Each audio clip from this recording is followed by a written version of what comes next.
Moy, Iya. lo kalau gue suruh ke kuburan malam-malam sendirian berani nggak? Enggak lah, Duh, gue takut banget lagi. Kalau rame-rame, berani. Gue tetap takut. lo tetap takut. Iya. Lo Nat, lo kalau rame-rame ke kuburan berani. Berani. Kalau gue suruh siul di tengah kuburan, lo berani nggak? Enggak. Lo tau mitosnya ya? Enggak tahu tapi. Sebenarnya ada mitos Gimana? tentang lo tuh nggak boleh siul ketika lo lagi di kuburan. Kenapa emang? Nah, ini gue ceritain ya. Oke. Jadi kejadiannya tuh sekitar tahun 2003-2004 di daerah Boyolali. Ada satu kepercayaan di masyarakat itu, khususnya di Jawa ya, di masyarakat Jawa. Kalau seseorang yang meninggalnya di malam Jumat Kliwon atau di hari Jumat Kliwon itu, jenazahnya tuh harus ditungguin selama paling cepat 7 hari 7 malam. Karena lu sering kan Moy ingat cerita-cerita gue yang kalau misalkan lu pesugihan, lu tuh mesti pakai tumbalnya orang yang meninggal di Jumat Kliwon. Iya. Iya. Atau lu ngelakuin Jumat Kliwon. Nah, takutnya jenazah yang baru meninggal di hari Jumat Kliwon itu dipakai Oh. untuk pesugihan ini. Kayak ada pencurian-pencurian mayat atau kain kafan atau apapun itu. Makanya mayatnya ini atau jenazahnya ini yang baru dikubur harus ditungguin gitulah. Iya, iya, iya. Nah, biasanya di kampung di Boyolali ini kegiatan nungguin jenazah ini atau nungguin kuburan ini tuh diserahin ke pemuda-pemuda yang ada di kampung itu. Jadi keluarga yang salah satu anggota keluarganya baru meninggal ngehubungin kayak anak karang taruna gitulah buat bantu jagain. Oke. Terus kayak mereka dikasih sesuatu, kayak dikasih makan atau dikasih upah atau apalah segala macam. Iya. Nah, ini kejadiannya di tahun 2003-2004an itu ada satu cowok, kita sebut aja namanya Basri ya. Basri ini tuh orang yang cukup dituakan lah di Karang Taruna daerah situ. Kayak ya agak-agak ketua Karang Taruna lah. Nah, Basri ini disuruh buat bantuin sama satu keluarga yang kebetulan yang meninggal itu adalah istri si bapak ini. Jadi ada seorang bapak-bapak udah cukup tua. Nah, anaknya mapan, jadi perantauan gitu. Jadi kayak dia tinggal cuman sama istrinya, dan ketika istrinya meninggal di Jumat Kliwon ini, dia minta tolong buat Basri jagain kuburannya. Iya. Dan coba minta buat cariin siapa yang kira-kira bisa nemenin dia juga buat bermalam di samping makam ibunya ini. Nah, akhirnya Basri nemu tuh dan di shift gitu sama dia. Jadi kekumpul sekitar 10 orangan termasuk Basri. Dan di malam pertama mulai tuh mereka jagain. Nah, cuman ngejagainnya emang harus shift genap gitu loh Nat, Moy. Nggak 10 orangnya, tapi berenam. Biar. Iya, biar rame aja. Oh. Cuman nggak sampai 10 orang ya, keramaian kan. Cuman ya nggak yang kayak berdua bertiga doang. Berenam biar ya ada shift-shiftan juga gitu lah. Oh, berarti maksudnya nggak ada alasan khusus kenapa harus segitu kan? Nggak ada. Oh, iya, iya. Dan jaga ini juga malam doang selama 7 harian itu. Karena mungkin kalau misalkan siang-siang lebih kecil kemungkinan ada dibongkar-bongkar gitu kali ya kuburannya. Udah tuh jagain malam pertama aman-aman aja, sampai ke malam ketiga pun semua aman-aman aja. Nah, mereka itu jaga shiftnya kan genap ya tadi gue bilang. Iya. Jadi mereka tuh kayak bikin tenda gitu di samping makamnya ini. Terus ganti-gantian tuh. Ada yang tidur, ada yang ya tetap bangun buat jaga-jaga di sekitaran situlah. Nah, di malam ketiga ini ada temennya Basri yang namanya tuh Eko. Si Eko bilang, kamu nggak ngajak Idang aja buat bantuin kita, biar nggak nganggur terus tuh si Idang.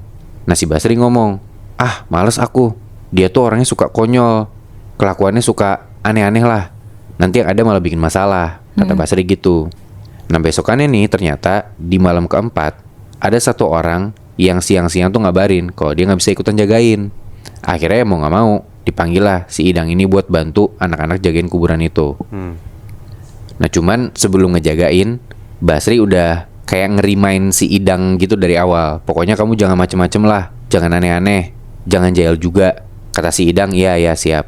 Jagain tuh 6 orang, termasuk si Basri dan si Idang ini di malam keempat itu. Nah, kegiatannya tuh jadi mereka jagain tenda, terus ada yang yasinan, dan ada yang main kartu, ada yang tidur. Jadi kayak Misalkan 2 orang yasinan, terus 2 lagi tuh tidur. Nah yang 2 lagi tuh ya lu terserah mau ngobrol boleh, mau main boleh, yang penting jangan berisik dan jangan ngelewatin batas lah intinya. Nah terus yasinan tuh emang terus ganti-gantian, jangan sampai putus. Oke.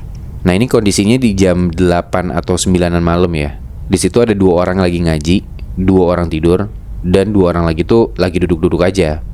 Nah yang lagi duduk-duduk aja itu si Basri sama Idang. Ngobrol tuh mereka berdua. Ya ngobrol biasa aja, bukan yang ngobrol macem-macem gitu ya. Si Idang ngasih tahu, setahu dia tuh si ibu ini meninggalnya kenapa. Karena dia emang kadang-kadang ngobrol sama keluarga si ibu ini, bla bla bla bla bla bla. Nah terus tiba-tiba si Idang tuh bilang ke Basri, kamu tahu nggak Bas, kalau kita siul di kuburan katanya nanti ada yang muncul. Anjir. Nah kan si Basri juga bilang, udahlah, udah aku bilang kan gak usah cerita macam-macam, udah gitu. Yonda cuma ngasih tahu doang, kata si Idang gitu. Sampai sekitar jam 11-an malam gantian tuh. Jadi tiap 2 jam mereka ada yang tidur, ada yang ngaji, ganti-gantian gitu. Nah di jam 11-an itu, yang tadinya 2 orang tidur, mereka bangun, gantian buat ngaji. Dan pas pergantian itu si Basri ngomong, ada yang mau makan gak? Tak beliin nih.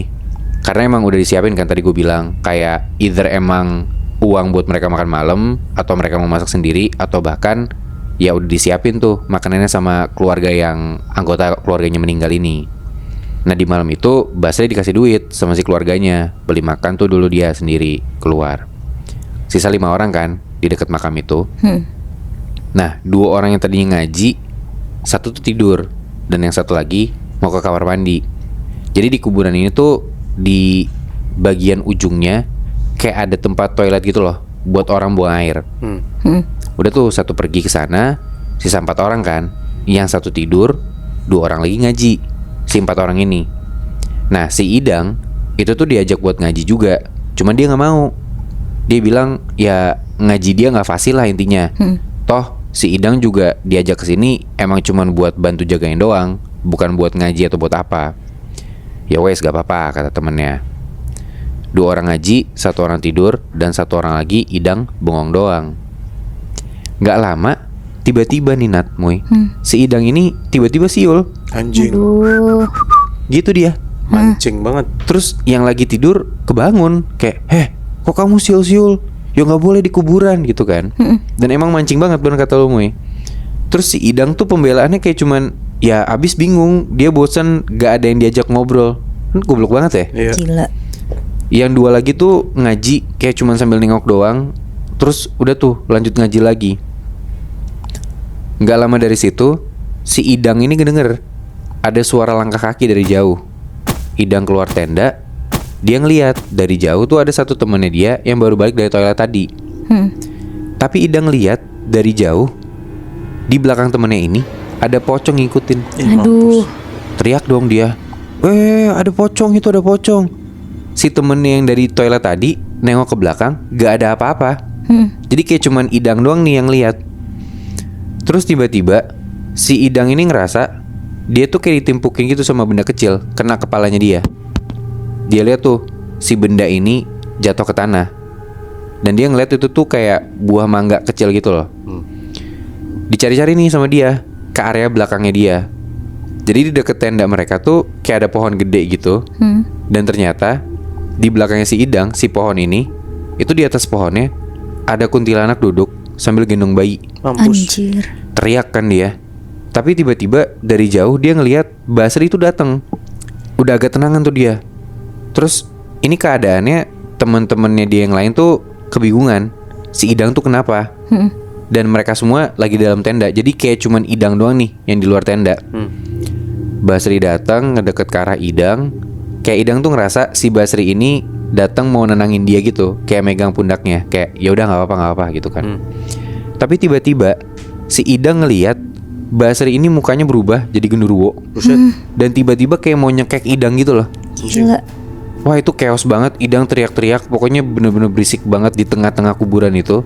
Dan temennya Idang yang 1 keluar dari tenda, nanyain dong, Idang nih kenapa? Di saat yang bersamaan, dari jauh Basri itu datang nyamperin tenda mereka sambil lari-lari ngetokin pentungan gitu loh. Idang udah sampai, dan anehnya makhluk-makhluk yang tadinya dilihat Idang tuh perlahan-lahan hilang. Anak-anak yang lain tuh kayak kebingungan nih, si Idang tuh kenapa sih? Ditanyalah sama Basri, si Idang goblok ini tuh emang abis ngapain? Diceritain lah kalau Idang tuh tadi siul-siul dan tiba-tiba dia malah teriak-teriak sendiri, kata teman-temannya kayak gitu. Udah tuh, karena udah chaos banget, udah parah banget, di tengah malam itu Idang disuruh pulang aja. Karena emang kayak bikin masalah banget kan, si Idang bangsat ini kan. Dan semenjak itu Nat, Moy, si cowok-cowok Karang Taruna ini udah bener-bener malas banget tuh, gak mau main lagi atau ngajak ngobrol si Idang. Dia lagi udah kasih tahu jangan siul-siul, dia masih tolol banget ya anjir. Itu dia, kayak gue nggak tahu ya ini beneran mitos khususnya di orang-orang Jawa apa enggak.